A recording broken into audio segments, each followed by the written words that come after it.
Well, well, boys and girls, it finally happened. I can't say I wasn't expecting this day would come, but I finally joined the ranks of propagandists who have been flagged for DMCA violations by JW Studios. JW Studios. Firstly, what type of business is JW Studios in? I think it has something to do with photography or videography, but it could very well be a hair salon or dance studio. You don't really know because you can't find JW Studios anywhere but on Jarrah White's YouTube channel.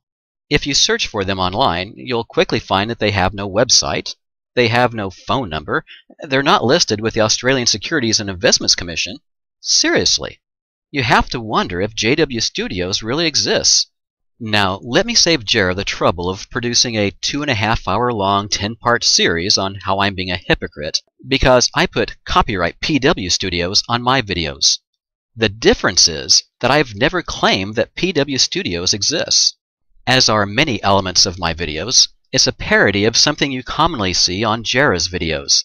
In this case, it's his use of a fictitious company name, and unlike Jarrah, I don't call myself PW Studios to weasel my way into interviews with Apollo astronauts. And I don't hide behind PW Studios to file illegitimate takedown notices against people who incorporate my YouTube videos into theirs. The sad part of all this is that Jarrah didn't even get the satisfaction of taking down an actual Phil Webb creation. The videos that he filed takedown notices against are mirrors of two Astorbrant 2 videos. Jarrah filed takedown notices against the originals about a year ago. In fact, Jarrah eventually filed a total of 27 takedown notices against Astorbrant 2, forcing YouTube to close his account.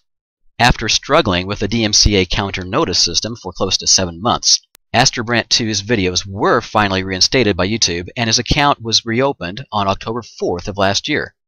Obviously, whatever protection Jarrah thought he had against Astorbrant 2 for using his content didn't muster up the first time. So, what makes Jarrah think he will have any success in keeping down clones of these videos? Now, although these videos are not really mine, I fully agree with their content, or I wouldn't have put them up. One is about how Jarrah White filed 9 illegitimate takedown notices against Khalil Jordan Kent, closing his account, then 16 more against Luchiotti San Jose. After filing counter notices, all 25 videos were later reinstated and Khalil's account was reopened.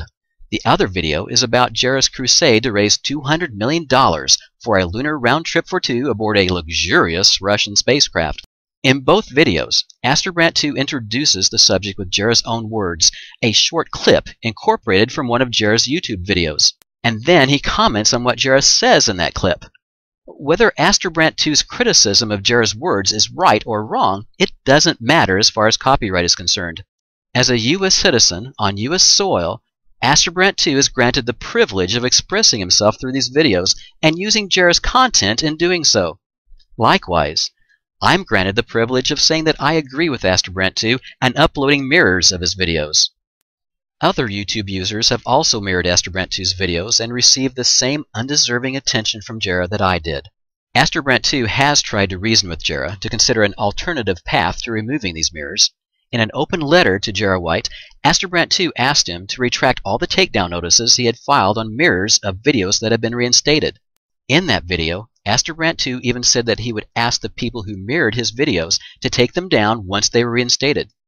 Not only did Jarrah ignore that video request, but he filed a takedown notice on it as well. In all, Jarrah White, whilst hiding behind the more official-sounding name JW Studios, has filed a total of 84 illegitimate takedown notices on Astorbrant 2, Khalil Jordan Kent, Luchiotti San Jose, Mark JH 2005, Truth Surge, 3 Speech Fighter, Zeta 39 Reticuli, Tyax Anderson, and me. And that's just the ones I know about. God knows who else he's going after. So what am I going to do about these illegitimate takedown notices? I've already filed counter notices, of course.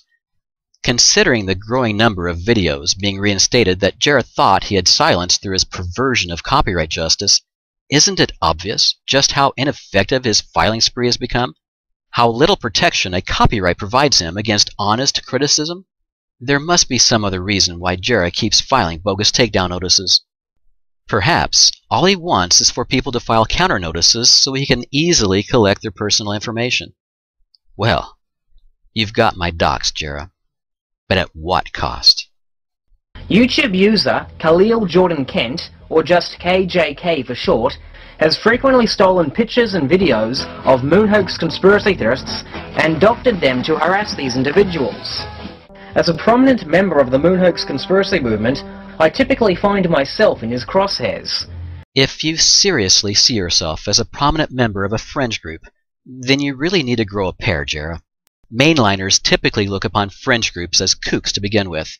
And when your fringe group is focused on a supposed conspiracy that required the cooperation of over 400,000 people to pull it off, and the subsequent cooperation of 3 generations of scientists and engineers worldwide who are either lying through their teeth to protect NASA or are too inept in their chosen professions not to recognize the simple truths that are oh so obvious to a supposed engineer whose only degree was in English, a self-taught physicist who had trouble understanding high school geometry, and a 31-year-old YouTube fame seeker with a trade school certificate in photography and a penchant for melodramatics, then you should expect some rather blunt, in-your-face criticism. Need I say more? Ciao, Jera.